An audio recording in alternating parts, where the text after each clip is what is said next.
ನಮಸ್ಕಾರ. ಸುದ್ದಿ ಸಮಯಕ್ಕೆ ಸ್ವಾಗತ. ಇದು ಲೋಕಲ್ ಎಕ್ಸ್‌ಪ್ರೆಸ್. ನಾನು ನಂದಿನಿ. ಮೊದಲಿಗೆ ಮುಖ್ಯಾಂಶಗಳು. ಉತ್ತರ ಪ್ರದೇಶ, ಉತ್ತರಾಖಂಡ್ ರಾಜ್ಯದಲ್ಲಿ ಬಿಜೆಪಿಗೆ ನಿಚ್ಚಳ ಬಹುಮತ. ಬೀದರ್ನಲ್ಲಿ ವಿಜಯೋತ್ಸವ. ಶಾಂತಿಯುತವಾಗಿ ಹೋಳಿ ಹಬ್ಬ ಆಚರಿಸಲು ಜಿಲ್ಲಾ ಪೊಲೀಸ್ ವರಿಷ್ಠಾಧಿಕಾರಿ ಪ್ರಕಾಶ್ ನಿಕ್ಕಂ ಮನವಿ. ಬೀದರ್ನಲ್ಲಿ ಜಿಲ್ಲಾ ಕಾಂಗ್ರೆಸ್ ಘಟಕದಿಂದ ನೋಟು ಅಮಾನ್ಯೀಕರಣ ವಿರುದ್ಧ ಜನವೇದನಾ ಸಮಾವೇಶ. ಬೀದರ್ನಲ್ಲಿ ಪರವಾನಗಿ ಇಲ್ಲದ ನೀರಿನ ಘಟಕಗಳನ್ನು ಮುಚ್ಚಿಸುವಂತೆ ಶಾಸಕ ರಹೀಂ ಖಾನ್ ಸೂಚನೆ. ವೈದ್ಯಕೀಯ ಶಿಕ್ಷಣ ಇಲಾಖಾ ನೌಕರರ ಸಂಘದ ಜಿಲ್ಲಾ ಮಟ್ಟದ ಸಮಾವೇಶ. ಭಾರತ ಸಂಚಾರ ನಿಗಮ ಮಂಡಳದಿಂದ ಬೀದರ್ನಲ್ಲಿ ಪ್ರತಿಭಟನೆ. ಸುದ್ದಿಯ ವಿವರ.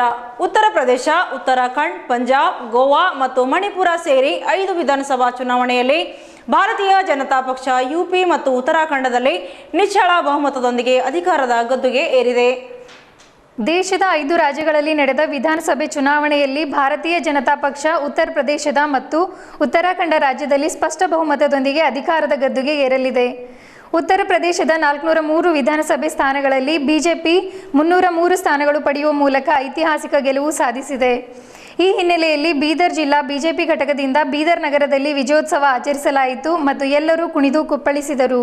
ಬೀದರ್ ನಗರದ ಅಂಬೇಡ್ಕರ್ ವೃತ್ತ ಸೇರಿದಂತೆ ನಗರದ ಪ್ರಮುಖ ವೃತ್ತಗಳಲ್ಲಿ ಪಟಾಕಿ ಸಿಡಿಸಿ ಸಿಹಿ ಹಂಚಿ ಸಂತಸ ವ್ಯಕ್ತಪಡಿಸಲಾಯಿತು. ಈ ಸಂದರ್ಭದಲ್ಲಿ ಡಾಕ್ಟರ್ ಶೈಲೇಂದ್ರ ಬೆಲ್ದಾಳೆ, ಬಾಬು ವಾಲಿ, ಬಾಬುರಾವ್ ಕಾರ್ಬಾರಿ, ಸೋಮನಾಥ್ ಪಾಟೀಲ್, ಈಶ್ವರ್ ಸಿಂಗ್ ಠಾಕೂರ್, ಜಯಕುಮಾರ್ ಕಾಂಗೆ, ಬಿಜೆಪಿಯ ಪ್ರಮುಖ ಮುಖಂಡರು, ಕಾರ್ಯಕರ್ತರು ಉಪಸ್ಥಿತರಿದ್ದರು.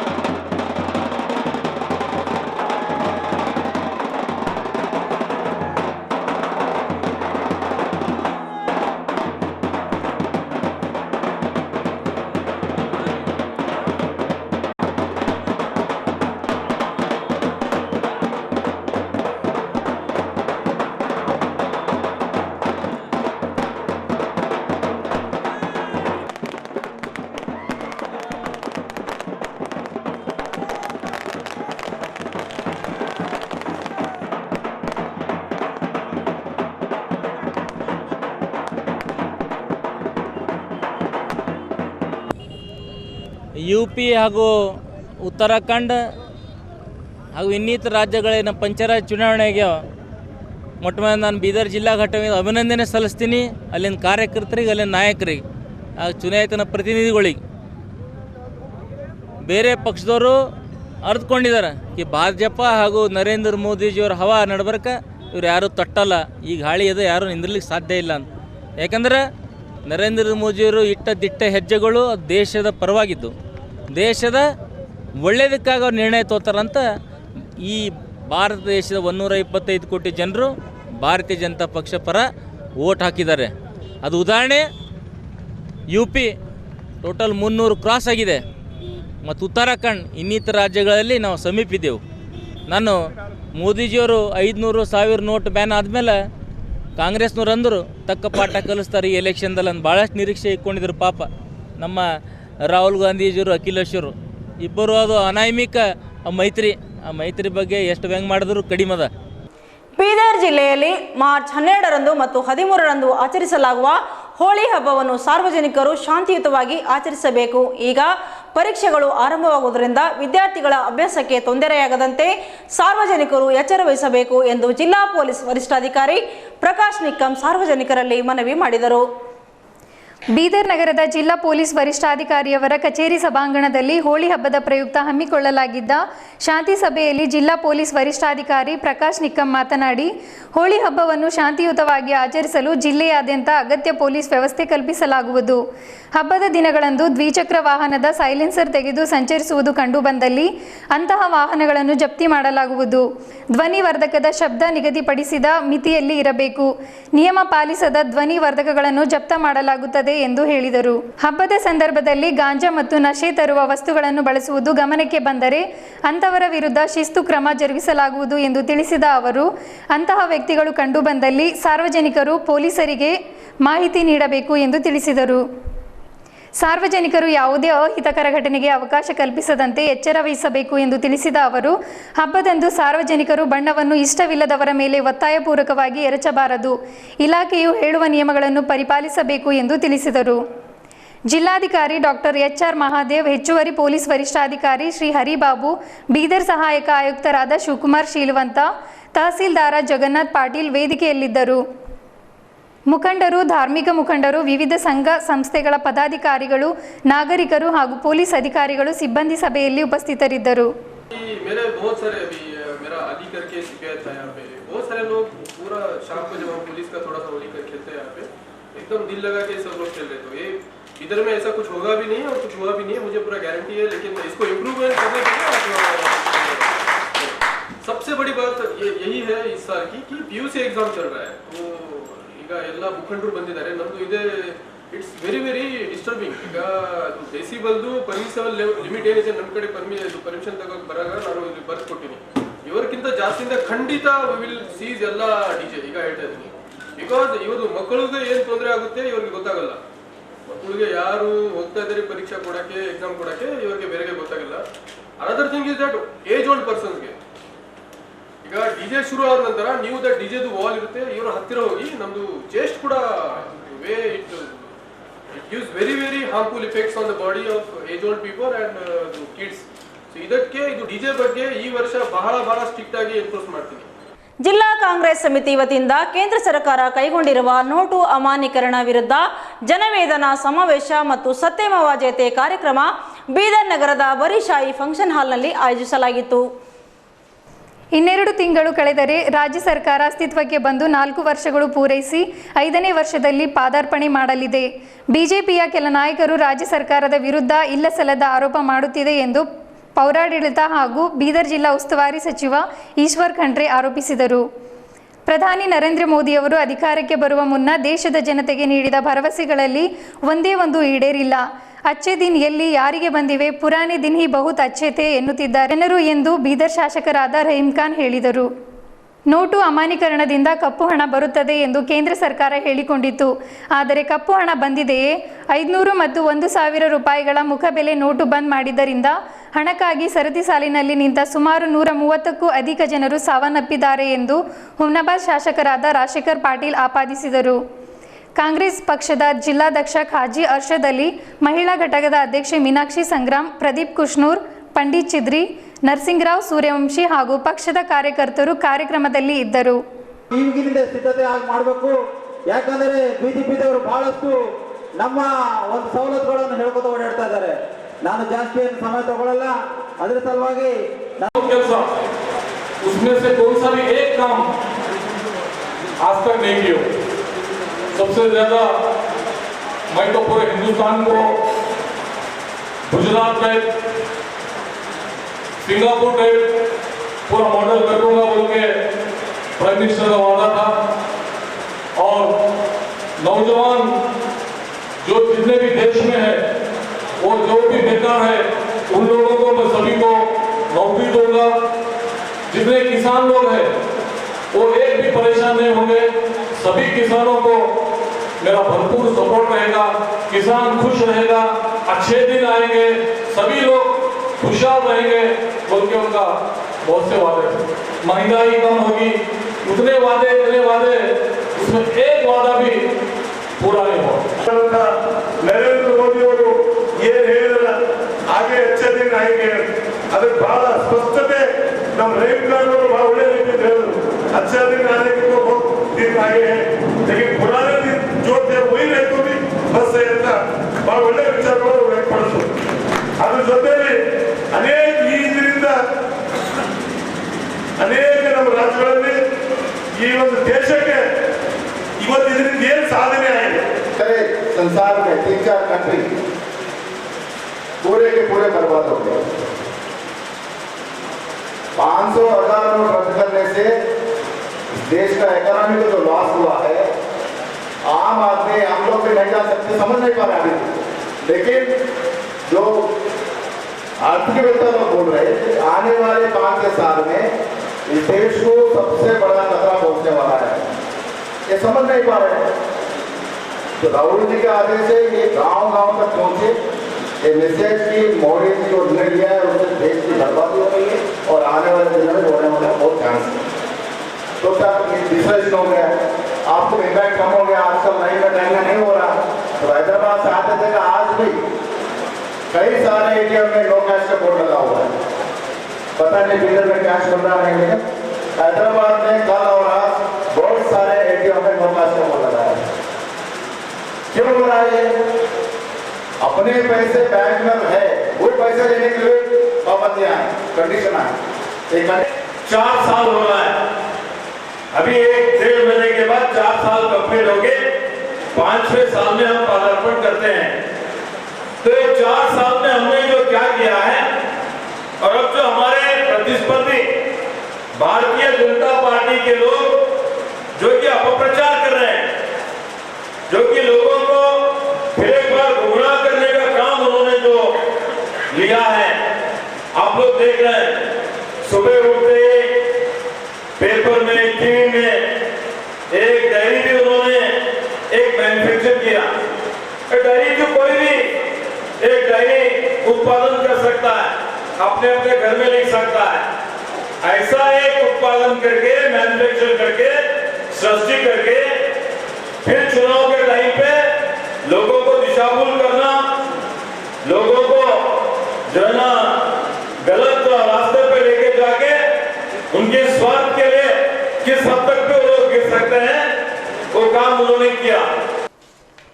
ಸುದ್ದಿ ಸಮಯದಲ್ಲೊಂದು ಚಿಕ್ಕ ಬ್ರೇಕ್ ನಂತರ ಸುದ್ದಿ ಸಮಯ ಮುಂದುವರಿಯುವುದು. ಬೀದರ್ನ ವೈದ್ಯಕೀಯ ಕ್ಷೇತ್ರದಲ್ಲಿ ಹೆಸರುವಾಸಿಯಾಗಿರುವ ಡಾಕ್ಟರ್ ಚಂದ್ರಕಾಂತ್ ಗುದ್ಗಿ ಅವರು ನಗರದ ಹೃದಯ ಭಾಗದಲ್ಲಿ ಅತ್ಯಾಧುನಿಕ ಯಂತ್ರೋಪಕರಣ ಹಾಗೂ ನುರಿತ ತಜ್ಞ ವೈದ್ಯರ ತಂಡದೊಂದಿಗೆ ಗುದ್ಗೆ ಮಲ್ಟಿ ಸ್ಪೆಷಾಲಿಟಿ ಆಸ್ಪತ್ರೆ ಪ್ರಾರಂಭಿಸಿದ್ದಾರೆ. ಈ ಆಸ್ಪತ್ರೆಯಲ್ಲಿ dialysis unit, modular operation theatre, laparoscopy, endoscopy, hi-tech labour room, ultrasound, 2D echo, C arm, digital x-ray, physiotherapy ಚಿಕಿತ್ಸೆ ಸೇರಿದಂತೆ MICU, ICU, SICU, NICU, step-down intensive care unit ಸೌಲಭ್ಯ ಒಳಗೊಂಡಂತೆ sharing room, special room, deluxe room, suite room, 24 hours accident and emergency, pharmacy, ambulance ಸೇರಿದಂತೆ laboratory ಲಭ್ಯವಿರುತ್ತದೆ. ಚಿಕಿತ್ಸೆಗಾಗಿ ಬೇರೆ ರಾಜ್ಯ ಹಾಗೂ ಬೇರೆ ಜಿಲ್ಲೆಗಳಿಗೆ ಹೋಗುವ ಅವಶ್ಯಕತೆ ಇಲ್ಲ. ಯಾವುದೇ ತರಹದ ಕಾಯಿಲೆ ಇದ್ದರೆ ಗುದ್ಗೆ ಮಲ್ಟಿ ಸ್ಪೆಷಾಲಿಟಿ ಆಸ್ಪತ್ರೆಯಲ್ಲಿ ಚಿಕಿತ್ಸೆ ಲಭ್ಯ. ಹೆಚ್ಚಿನ ಮಾಹಿತಿಗಾಗಿ ಗುದ್ಗೆ ಆಸ್ಪತ್ರೆ ನಂಬರ್ 8-11-4 ಸ್ಟೇಡಿಯಂ ರೋಡ್, ಕೇಂದ್ರ ಬ್ಯಾಂಕ್ ಎದುರುಗಡೆ, ಬೀದರ್. ಸಂಪರ್ಕಿಸಲು ದೂರವಾಣಿ 08482 22684 ಮತ್ತು 9880966842. ಬ್ರೇಕ್ ನಂತರ ಮತ್ತೊಮ್ಮೆ ಸುದ್ದಿ ಸಮಯಕ್ಕೆ ಸ್ವಾಗತ. ಬೀದರ್ ನಗರದ ತಾಲೂಕಾ ಪಂಚಾಯತ್ ಕಚೇರಿಯಲ್ಲಿ ತಾಲೂಕಾ ಉತ್ತರ ಕ್ಷೇತ್ರದ ಪ್ರಗತಿ ಪರಿಶೀಲನೆ ಸಭೆಯ ಶಾಸಕ ರಹೀಂ ಖಾನ್ ಅವರ ಅಧ್ಯಕ್ಷತೆಯಲ್ಲಿ ನಡೆಯಿತು. ಬೀದರ್ ತಾಲೂಕಿನಲ್ಲಿ ಪರವಾನಗಿ ಇಲ್ಲದೆ ನಡೆಸುತ್ತಿರುವ ಕುಡಿಯುವ ನೀರಿನ ಘಟಕಗಳನ್ನು ಕೂಡಲೇ ಮುಚ್ಚುವಂತೆ ಕರ್ನಾಟಕ ರಾಜ್ಯ ಉಗ್ರಾಣ ಅಭಿವೃದ್ಧಿ ನಿಗಮದ ಅಧ್ಯಕ್ಷರು ಹಾಗೂ ಬೀದರ್ ಉತ್ತರ ಕ್ಷೇತ್ರದ ಶಾಸಕರಾದ ರಹೀಂ ಖಾನ್ ತಾಲೂಕು ಆರೋಗ್ಯ ಅಧಿಕಾರಿಗಳಿಗೆ ಸೂಚಿಸಿದರು. ಬೀದರ್ ತಾಲೂಕಿನಲ್ಲಿ ಪರವಾನಗಿ ಇಲ್ಲದೆ ಕುಡಿಯುವ ಘಟಕಗಳನ್ನು ಸ್ಥಾಪಿಸಿ ಅಕ್ರಮವಾಗಿ ನೀರಿನ ಮಾರಾಟ ಮಾಡಲಾಗುತ್ತಿದೆ. ISI ಪ್ರಮಾಣ ಪತ್ರ ಇಲ್ಲದೇ ಇದ್ದರೂ ಇಂತಹ ISI ಪ್ರಮಾಣ ಪತ್ರವಿರುವ ಬಗ್ಗೆ ನೀರಿನ ಕ್ಯಾನ್ಗಳ ಮೇಲೆ ಸ್ಟಿಕ್ಕರ್ ಅಂಟಿಸಿ ಜನರನ್ನು ವಂಚಿಸುತ್ತಿರುವ ಬಗ್ಗೆ ದೂರುಗಳು ಬಂದಿದ್ದು, ಇಂತಹ ಘಟಕಗಳನ್ನು ಕೂಡಲೇ ಮುಚ್ಚಬೇಕು. ಇಲ್ಲವಾದಲ್ಲಿ ಸಂಬಂಧಿಸಿದ ಅಧಿಕಾರಿಗಳ ಮೇಲೆ ಶಿಸ್ತು ಕ್ರಮ ಜರುಗಿಸಲಾಗುವುದೆಂದು ತಿಳಿಸಿದರು. ಇಂತಹ ಅಕ್ರಮ ನೀರಿನ ಘಟಕಗಳು ಕಾರ್ಯನಿರ್ವಹಿಸುತ್ತಿರುವ ಬಗ್ಗೆ ಮಾಹಿತಿ ಇದ್ದಲ್ಲಿ ಆ ಬಗ್ಗೆ ಆರೋಗ್ಯ ಇಲಾಖೆ ಅಧಿಕಾರಿಗಳಿಗೆ ಮಾಹಿತಿ ನೀಡುವ ಮೂಲಕ ಅಕ್ರಮ ನೀರಿನ ಮಾರಾಟ ಚಟುವಟಿಕೆಯನ್ನು ತಡೆಯಲು ನೆರವಾಗಬೇಕೆಂದು ತಾಲೂಕು ಪಂಚಾಯತ್ ಸದಸ್ಯರಿಗೆ ಸಲಹೆ ಮಾಡಿದರು. ಆರೋಗ್ಯ ಇಲಾಖೆಯ ಕಾರ್ಯಕ್ರಮಗಳ ಬಗ್ಗೆ ಸಭೆಗೆ ಮಾಹಿತಿ ನೀಡಿದ ತಾಲೂಕು ಆರೋಗ್ಯ ಅಧಿಕಾರಿ ತಮ್ಮನ್ನು ಆರೋಗ್ಯ ಸುರಕ್ಷತೆಯ ಜವಾಬ್ದಾರಿ ವಹಿಸಿದ್ದು, ತಾಲೂಕಿನಲ್ಲಿ ಆರೋಗ್ಯ ಸುರಕ್ಷತೆಗಾಗಿ ಹಲವು ಕಾರ್ಯಕ್ರಮಗಳನ್ನು ನಡೆಸಲಾಗುತ್ತಿದೆ. ಕೋಟಾ ಕಾಯ್ದೆಯಂತೆ ತಂಬಾಕು ಉತ್ಪನ್ನಗಳ ಬಳಕೆಯ ನಿಯಂತ್ರಣಕ್ಕಾಗಿ ತಾಲೂಕಿನ ವಿವಿಧೆಡೆ ತೆರಳಿ ಅಂಗಡಿಗಳ ಮೇಲೆ ದಾಳಿ ಮಾಡಲಾಗುತ್ತಿದೆ. ಕಾಯ್ದೆಯಂತೆ ಶಾಲೆ ಕಾಲೇಜುಗಳ ವ್ಯಾಪ್ತಿಯಲ್ಲಿ ತಂಬಾಕು ಉತ್ಪನ್ನಗಳನ್ನು ಮಾರಾಟ ಮಾಡುವುದು ಅಪರಾಧವಾಗುತ್ತದೆ. ಅಂತಹ ಅಂಗಡಿಗಳ ಬಗ್ಗೆ ಮಾಹಿತಿ ಪಡೆದು ಶಿಕ್ಷೆ ವಿಧಿಸುವ ಪ್ರಕ್ರಿಯೆ ಜಾರಿಯಲ್ಲಿದೆ. ಜಿಲ್ಲೆಯಲ್ಲಿ ನಿಷೇಧಿಸಿದ ಸಿಗರೇಟುಗಳ ಮಾರಾಟವಾಗುತ್ತಿದ್ದು, ಇವುಗಳ ತಡೆಗೆ ಸೂಕ್ತ ಕ್ರಮ ಜರುಗಿಸುತ್ತೇವೆ ಎಂದು ವಿವರಿಸಿದರು. ಸಭೆಯಲ್ಲಿ ಸಾರ್ವಜನಿಕ ಶಿಕ್ಷಣ ಇಲಾಖೆ, ಶಿಶು ಅಭಿವೃದ್ಧಿ ಯೋಜನೆ, ಗ್ರಾಮೀಣ ಕುಡಿಯುವ ನೀರು ಸೇರಿದಂತೆ ವಿವಿಧ ಇಲಾಖೆಗಳ ಪ್ರಗತಿ ಪರಿಶೀಲನೆ ನಡೆಯಿತು.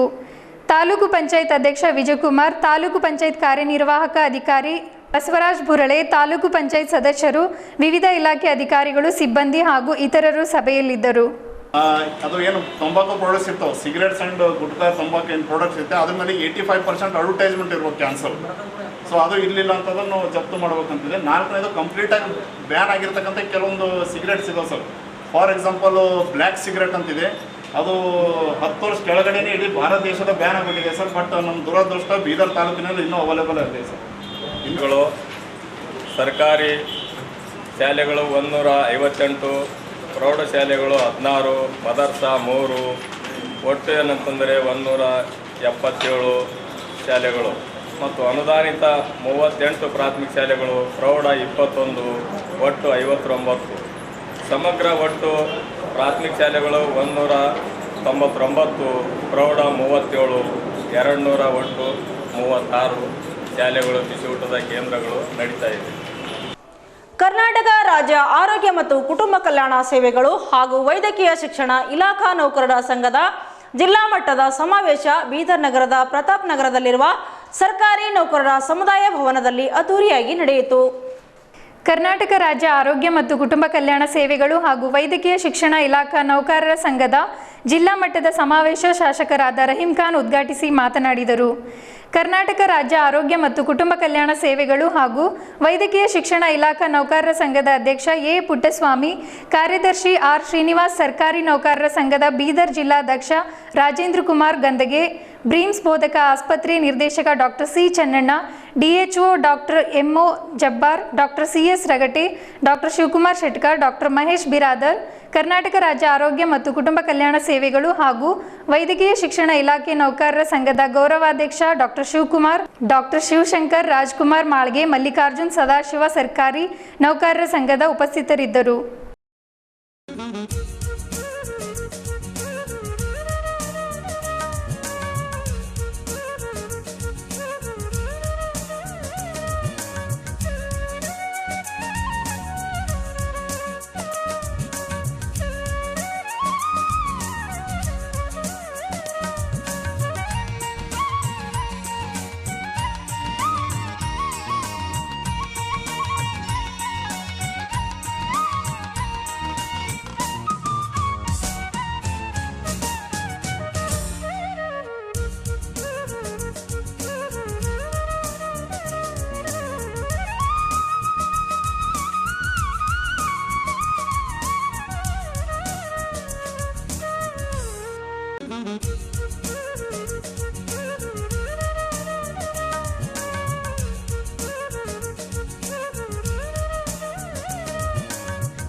ಈ ಭವ್ಯ ಬಿಲ್ಡಿಂಗಿಗೆ ನಾವು ಕಾರ್ಯಕ್ರಮ ಮಾಡಬೇಕಾದ್ರೆ ನಮಗೆ ಡೈನಿಂಗ್ ಹಾಲ್ ಇಲ್ಲ. ಆ ಡೈನಿಂಗ್ ಹಾಲ್ ಸಲುವಾಗಿ ಎಲ್ಲಾ ಶಾಸಕರಲ್ಲಿ ನಾವು ಅನುದಾನ ತಗೊಳ್ಳಿಕ್ಕೆ ಬಹಳಷ್ಟು ಪ್ರಯತ್ನ ಪಟ್ಟು ಶಾಸಕರಿಂದ ಅನುದಾನ ಕೂಡ ಪಡೆದಿವಿ. ಇವತ್ತು ಆ ಸಮಯ ಬಂದಿದೆ. ಆರೋಗ್ಯ ಇಲಾಖೆಯಲ್ಲಿ ಈ ಸಮಾವೇಶದಲ್ಲಿ ತಾವು ಈ ಸರ್ಕಾರಿ ನೌಕರರ ಭವನಕ್ಕೆ 10 ಲಕ್ಷ ರೂಪಾಯಿಯನ್ನ ಘೋಷಣೆ ಮಾಡಬೇಕಂತ ಹೇಳಿ ತಮ್ಮಲ್ಲಿ ಮನವಿ ಮಾಡ್ತಾ ಇದ್ದೀವಿ. ಜೊತೆಯಾಗಿ ಇಲ್ಲಿ ಕುಡಿಯುವ ನೀರಿನ ಸಮಸ್ಯೆ ಕೂಡ ಇದೆ. ತಾವು ಬೀದರ್ ಜಿಲ್ಲೆಯಲ್ಲಿ ಯಾವ್ಯಾವ ವಾರ್ಡ್ಗಳಲ್ಲಿ ನಾವು ನೋಡ್ತೀವಿ, ಅದೇ ಯಾವಾಗಲೂ ತಮ್ಮ ಭೇಟಿ ಆಗ್ಲಕ್ಕೆ ಬಂದಾಗ ಸಾವಿರಾರು ಜನರ ಸಮಸ್ಯೆಗಳನ್ನ ಆಲಿಸ್ತಕ್ಕಂಥ ಏಕೈಕ ಶಾಸಕರು ಯಾರಾದರಿದ್ದರೆ ಅದು ರಹೀಂ ಖಾನ್ ಜಿ ಅಂತ ಹೇಳಕ್ ಬಯಸ್ತಾ ಇದ್ದೀನಿ. ಅದ್ರ ಬಗ್ಗೆ ನಾನು ಒಂದು ಹೆಲ್ತ್ ಮಿನಿಸ್ಟರ್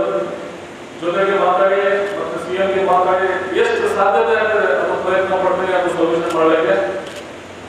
ಸೆಕೆಂಡ್ನೇ, ಸುಮಾರು ಡಿಸ್ಟ್ರಿಕ್ಟ್ನಲ್ಲಿ ಮೆಡಿಕಲ್ ಕಾಲೇಜಸ್ ಆಗಿ ಮತ್ತು ಹೆಲ್ತ್ ಡಿಪಾರ್ಟ್ಮೆಂಟ್ಗೆ ಅಲ್ಲಿ ಸ್ವಲ್ಪ ಸುಮಾರು ಪ್ರಾಬ್ಲಮ್ಸ್ ಆಗಿಬಿಟ್ಟಿದೆ. ಅದು ಒಂದು ಸೊಲ್ಯೂಷನ್ ಮಾಡಲಿಕ್ಕೆ ಆಲ್ರೆಡಿ ಚರ್ಚೆ ಸ್ಟಾರ್ಟ್ ಆಗಿದೆ. ಥರ್ಡ್ನೇದು 7th ಪೇ ಕಮಿಷನ್. ಅದು ನಿಜವಾಗ್ಲೂ ಯಾಕಂದ್ರೆ ಎಲ್ಲ ರೀತಿಯಲ್ಲಿ ಪ್ರೈಸಸ್ ರೈಸ್ ಆಗ್ಬಿಟ್ಟಿದೆ. ಅದು ಏನು ಸ್ಯಾಲರಿ ಇದೆ ಅದರಲ್ಲಿ ಜೀವನ ಮಾಡೋದು ತುಂಬಾ ಕಷ್ಟ ಆಗಿದೆ. ಆ 7th ಪೇ ಕಮಿಷನ್ 100% ಮಾಡಬೇಕಂತ ನಾವು ಪ್ರೆಷರ್ ಹಾಕ್ತೇನೆ. ಬಜೆಟ್ ಗಿಂತ ಮೊದಲು ಇರೋದು ಬಜೆಟ್ ಆದ ಮೇಲೆ ಬಜೆಟ್ ಸಂದರ್ಭದಲ್ಲಿ ಆ ಸಮಸ್ಯೆ ಪರಿಹಾರ ಮಾಡ್ತಕ್ಕಂಥ ವಿಶ್ವಾಸ ಇದೆ. ಅದರ ಬಗ್ಗೆ 2-3 ಸಲ ಚರ್ಚೆ ಆಗಿದೆ. ನಮ್ಮ ಆಲ್ MLA ಮೀಟಿಂಗ್ ನಲ್ಲಿ ಆಗಿದೆ. ಮತ್ತೆ ಮುಂದೆ 1 ವರ್ಷದಲ್ಲಿ ಇವತ್ತು ಜಿಲ್ಲೆಯ ರಾಜ್ಯ ಸರ್ಕಾರಿ ನೌಕರರ ಸಮಸ್ಯೆಗೆ ಏನು ಒಂದು ಸಮಸ್ಯೆ ಇತ್ತು ಈ ಸಭಾಭವನದಲ್ಲಿ, ಮುಖ್ಯವಾಗಿ ಕುಡಿಯುವ ನೀರು ಮತ್ತೆ ಒಂದು ಭೋಜನ ಸಾಲ. ಅದಕ್ಕೆ ಪೂರ್ವಭಾವಿಯಾಗಿ ಈ ವಸ್ತುಸ್ಥಿತಿಯನ್ನ ಅರ್ಥಂತ ಈ ಸಭಾಭವನ ಉದ್ಘಾಟನೆ ಮಾಡತಕ್ಕಂಥ, ಬದುಕಿನ ವಾಸ್ತವತೆಯನ್ನ ತಿಳ್ಕೊಂಡಿರ್ತಕ್ಕಂಥ, ಬಡವರು ದೀನದಲಿತರು ಸರ್ಕಾರಿ ನೌಕರಿಗೆ ಹತ್ತಿರವಾಗಿರ್ತಕ್ಕಂಥ ನಮ್ಮ ಜನಪ್ರಿಯ ಶಾಸಕರಾದಂಥ ರಹೀಂ ಖಾನ್ ಅವರು ಸ್ಥಳದಲ್ಲೇ ನಿಮ್ಮ ಸಮಸ್ಯೆಗೆ ಸ್ಪಂದಿಸಿದ್ದಾರೆ. ಬಹುಶಃ ಇದು ಈ ಸಮಾವೇಶಕ್ಕೆ ಸಂದಂತ ಜಯ. ಇವತ್ತು ನಮ್ಮ ಕೇಂದ್ರ ಸರ್ಕಾರದ ಟೆಲಿಕಾಂ ನೀತಿ ವಿರೋಧಿಸಿ ಬೀದರ್ನಲ್ಲಿ ಭಾರತ ಸಂಚಾರ ನಿಗಮ ಮಂಡಳಿಯಿಂದ ಪ್ರತಿಭಟನೆ ನಡೆಸಲಾಯಿತು. ಕೇಂದ್ರ ಸರ್ಕಾರದ ಟೆಲಿಕಾಂನಲ್ಲಿ ಖಾಸಗೀಕರಣ ಮಾಡುತ್ತಿರುವುದರಿಂದ ಭಾರತ ಸಂಚಾರ ನಿಗಮ ಮಂಡಳಿ ನೌಕರರಿಗೆ ಅನ್ಯಾಯ ಆಗುತ್ತಿದೆ. ಇದನ್ನು ಖಂಡಿಸಿ BSNL ನೌಕರರು ಬೀದರ್ನಲ್ಲಿ ಪ್ರತಿಭಟನೆ ನಡೆಸಿದರು. ದಿನಾಂಕ 30 ಡಿಸೆಂಬರ್ 2016ರಂದು ಪ್ರಧಾನಮಂತ್ರಿಗಳ ಕಚೇರಿಯಿಂದ ಬರೆದಿರುವ ಪತ್ರದ ಆಧಾರದಲ್ಲಿ BSNL ಸಂಸ್ಥೆಯಲ್ಲಿ ಬಂಡವಾಳ ಹಿಂತೆಗೆದ ಪ್ರಕ್ರಿಯೆ ಮತ್ತು BSNLನ ಅನುಕೂಲಕರ ವಿಷಯವನ್ನು ವಿರೋಧಿಸಿ, BSNLನಲ್ಲಿ ಉದ್ದೇಶಿತ ಪ್ರತ್ಯೇಕ ಟವರ್ ಕಂಪನಿಯ ಸ್ಥಾಪನೆಯನ್ನು ವಿರೋಧಿಸಿ 4G ಸ್ಪೆಕ್ಟ್ರಮ್ ಅನ್ನು BSNLನ ಸಂಸ್ಥೆಗೆ ಉಚಿತವಾಗಿ ನೀಡಬೇಕು ಎಂದು ಒತ್ತಾಯಿಸಿ ರಿಲಯನ್ಸ್ನ ಜಿಯೋ ಕಂಪನಿಗೆ ಕೇಂದ್ರ ಸರ್ಕಾರವು ಅನವಶ್ಯಕವಾಗಿ ನೀಡುತ್ತಿರುವ ಸವಲತ್ತುಗಳನ್ನು ವಿರೋಧಿಸಿ ಈ ಪ್ರತಿಭಟನೆಯಲ್ಲಿ ಶಂಭುರಾವ್ ಸಾಗರ್, ಭೀಮಣ್ಣ ಕಾಂಬ್ಳೆ, ಧೂಪ್ ಸಿಂಗ್, ಸುಂದರ್ ಎಸ್, ವೀರ್ ಶೆಟ್ಟಿ ಜೀನ್, ಫೈಮುದ್ದೀನ್ ಹಲವಾರು ಮುಖಂಡರು ಭಾಗವಹಿಸಿದರು.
ಕೇಂದ್ರ ಸರ್ಕಾರದ ನೀತಿ ಆಯೋಗ ಏನಿದೆ, ನೀತಿ ಆಯೋಗ ಡಿಒಟಿಗೆ ಏನು ಬರ್ತಿದೆ ಅಂದರೆ BSNL ಉಳಿಸ್ಬೇಕೇನು ಬೇಡ.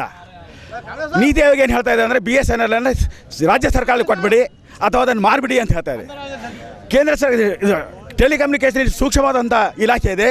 ಇದು ದೇಶದ ನೆರವಾಗಿದೆ. ಇದನ್ನು ಕೇಂದ್ರ ಪ್ರೈವೇಟ್ ಖಾಸಗಿಯವರು ಕೊಟ್ಟರೆ ದೇಶದ ಪರಿಸ್ಥಿತಿ ಏನು? ಅದೇ ರೀತಿಯಾಗಿ ನಮ್ಮಲ್ಲಿರ್ತಕ್ಕಂಥ BSNL ನಾವು 65,000 ಟವರ್ಗಳನ್ನು ಮೇಂಟೈನ್ ಮಾಡ್ತೀವಿ. ಆ 65,000 ಟವರ್ಗಳನ್ನು ನೀತಿ ಆಯೋಗದ ಕೆಲವು ನಿಯಮಗಳನ್ನು ಪರಿಪಾಲನೆ ಮಾಡಿಲ್ಲ. ಅದಕ್ಕಾಗಿ ನಾವು ಅದನ್ನು ಈ ರ್ಯಾಲಿ ಮುಖಾಂತರ ಖಂಡಿಸ್ತೀವಿ. ಮತ್ತು ನಮ್ಮ ಎಲ್ಲ ಇದ್ದಂಥ 46,000 ಟವರ್ಗಳನ್ನು ಅದನ್ನು ಸೆಪ್ರೇಟ್ ಪ್ರೈವೇಟೈಸೇಷನ್ ಮಾಡಿ ಪಬ್ಲಿಕ್ ಸೆಕ್ಟರ್ ಯೂನಿಟ್ ಅಂತ ಮಾಡಿ ಆ ನಂತರ ಅದನ್ನು ನಮ್ಮ BSNLವರಿಗೆ ಕೊಡಬೇಕಾದ್ರೆ ನಮಗೆ ರೆಂಟ್ ಮೂಲಕ ಕೊಡೋಂಥ ಒಂದು ಕುತಂತ್ರ ನೀತಿಯನ್ನು ಭಾರತ ಸರ್ಕಾರ ನಡೆಸ್ತಾ ಇದೆ. ಅದೇ ಥರ ಈ ಜಿಯೋ ಕೊಟ್ಟಂಥ ಸವಲತ್ತುಗಳು ನಮ್ಮ BSNL ಕೊಡ್ತಾ ಇಲ್ಲ. ಮತ್ತು ಜಿಯೋ ಟ್ರೈ ಏನಿರ್ತದೆ, ಜಿಯೋ 3 ತಿಂಗಳಿಗೆ ಮಾತ್ರ ಅದನ್ನು ಫ್ರೀ ಸರ್ವಿಸ್ ಕೊಟ್ಟಂಥದ್ದು 3 ತಿಂಗಳಿಗೆ ಮಾತ್ರ ಇರಬೇಕು. ಅದು ಈಗ 6 ತಿಂಗಳಾದರೂ ಕೂಡ ಹಾಗೆ ಕಂಟಿನ್ಯೂ ಮಾಡ್ತಾ ಇದೆ. ಅದೇ ಥರ ಜಿಯೋ ತನ್ನ ರೇಟನ್ನು ಡೌನ್ ಮಾಡಿ ಅಥವಾ ಫ್ರೀ ಸರ್ವಿಸ್ ಕೊಡೋದನ್ನು ನಿಲ್ಲಿಸಬೇಕು. ಮತ್ತು BSNL ಕೂಡ ಉಳಿಸ್ಬೇಕು. ಇದಕ್ಕೆ ಖಾಸಗೀಕರಣ ಮಾಡಬಾರ್ದು ಮತ್ತು ಡಿ ಇನ್ವೆಸ್ಟ್ಮೆಂಟ್ ಮಾಡ್ತಕ್ಕಂಥ ಒಂದು ಸರ್ಕಾರದ ನೀತಿ ಏನಿದೆ ಅದು ಹಿಂಪಡಿಬೇಕಂತ ಹೇಳಿ ಈ ರ್ಯಾಲಿ ಮುಖಾಂತರ ನಾವು ತಿಳಿಸ್ತೀವಿ. ಕೊನೆಯಲ್ಲಿ ಮತ್ತೊಮ್ಮೆ ಮುಖ್ಯಾಂಶಗಳು. ಉತ್ತರ ಪ್ರದೇಶ ಉತ್ತರಾಖಂಡ್ ರಾಜ್ಯದಲ್ಲಿ ಬಿಜೆಪಿಗೆ ನಿಚ್ಚಳ ಬಹುಮತ. ಬೀದರ್ನಲ್ಲಿ ವಿಜಯೋತ್ಸವ. ಶಾಂತಿಯುತವಾಗಿ ಹೋಳಿ ಹಬ್ಬ ಆಚರಿಸಲು ಜಿಲ್ಲಾ ಪೊಲೀಸ್ ವರಿಷ್ಠಾಧಿಕಾರಿ ಪ್ರಕಾಶ್ ನಿಕ್ಕಂ ಮನವಿ. ಬೀದರ್ನಲ್ಲಿ ಜಿಲ್ಲಾ ಕಾಂಗ್ರೆಸ್ ಘಟಕದಿಂದ ನೋಟು ಅಮಾನ್ಯೀಕರಣ ವಿರುದ್ಧ ಜನವೇದನಾ ಸಮಾವೇಶ. ಬೀದರ್ನಲ್ಲಿ ಪರವಾನಗಿ ಇಲ್ಲದ ನೀರಿನ ಘಟಕಗಳನ್ನು ಮುಚ್ಚಿಸುವಂತೆ ಶಾಸಕ ರಹೀಂ ಖಾನ್ ಸೂಚನೆ. ವೈದ್ಯಕೀಯ ಶಿಕ್ಷಣ ಇಲಾಖಾ ನೌಕರರ ಸಂಘದ ಜಿಲ್ಲಾ ಮಟ್ಟದ ಸಮಾವೇಶ. ಭಾರತ ಸಂಚಾರ ನಿಗಮ ಮಂಡಳದಿಂದ ಬೀದರ್ನಲ್ಲಿ ಪ್ರತಿಭಟನೆ. ಇಲ್ಲಿವರೆಗೆ ಸುದ್ದಿ ಕೊಟ್ಟಿದ್ದು ನಾನು ನಂದಿನಿ. ನಾಳಿನ ಸುದ್ದಿಯೊಂದಿಗೆ ಮತ್ತೆ ಭೇಟಿಯಾಗೋಣ. ನಮಸ್ಕಾರ.